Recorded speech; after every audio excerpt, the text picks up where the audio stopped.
महाभारत का भयंकर युद्ध चल रहा था। लड़ते लड़ते अर्जुन रणक्षेत्र से दूर चले गए थे। अर्जुन की अनुपस्थिति में पांडवों को पराजित करने के लिए द्रोणाचार्य ने चक्रव्यूह की रचना की। अर्जुन पुत्र अभिमन्यु चक्रव्यूह भेदने के लिए उसमें घुस गया। उसने कुशलतापूर्वक चक्रव्यूह के 6 चरण भेद लिए, लेकिन 7वें चरण में उसे दुर्योधन, जयद्रथ आदि 7 महारथियों ने घेर लिया और उस पर टूट पड़े।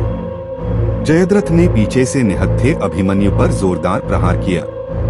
वह वार इतना तीव्र था कि अभिमन्यु उसे सहन नहीं कर सका और वीरगति को प्राप्त हो गया। अभिमन्यु की मृत्यु का समाचार सुनकर अर्जुन क्रोध से पागल हो उठा।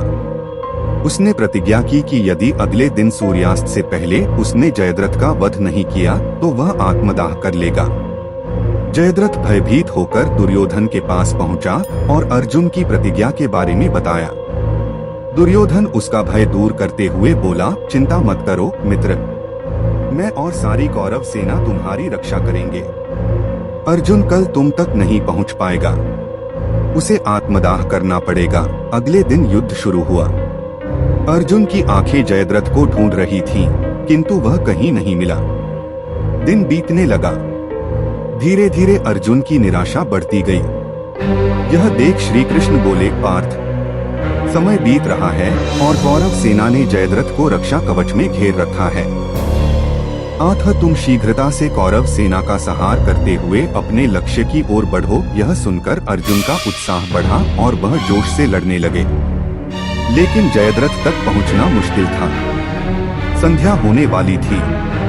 तब श्री कृष्ण ने अपनी माया फैला दी। इसके फलस्वरूप सूर्य बादलों में छिप गया और संध्या का भ्रम उत्पन्न हो गया।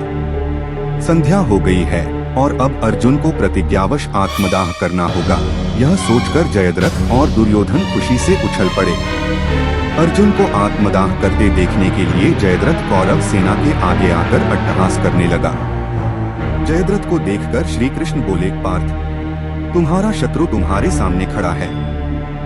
उठाओ अपना गांडीव और वध कर दो इसका। वह देखो अभी सूर्यास्त नहीं हुआ है। यह कहकर उन्होंने अपनी माया समेट ली। देखते ही देखते सूर्य बादलों से निकल आया। सबकी दृष्टि आसमान की ओर उठ गई। सूर्य अभी भी चमक रहा था। यह देख जयद्रथ और दुर्योधन के पैरों तले जमीन खिसक गई। जयद्रथ भागने को हुआ, लेकिन तब तक अर्जुन ने अपना गांडीव उठा लिया था। तभी श्री कृष्ण चेतावनी देते हुए बोले, हे अर्जुन, जयद्रथ के पिता ने इसे वरदान दिया था कि जो इसका मस्तक जमीन पर गिराएगा उसका मस्तक भी 100 टुकड़ों में विभक्त हो जाएगा। इसलिए यदि इसका सिर जमीन पर गिरा तो तुम्हारे सिर के भी 100 टुकड़े हो जाएंगे।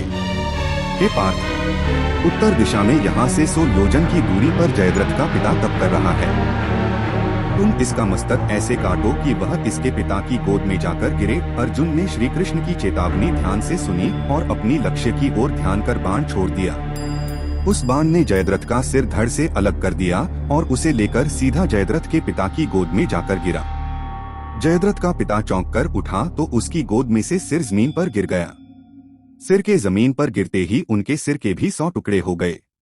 इस प्रकार अर्जुन की प्रतिज्ञा पूरी हुई।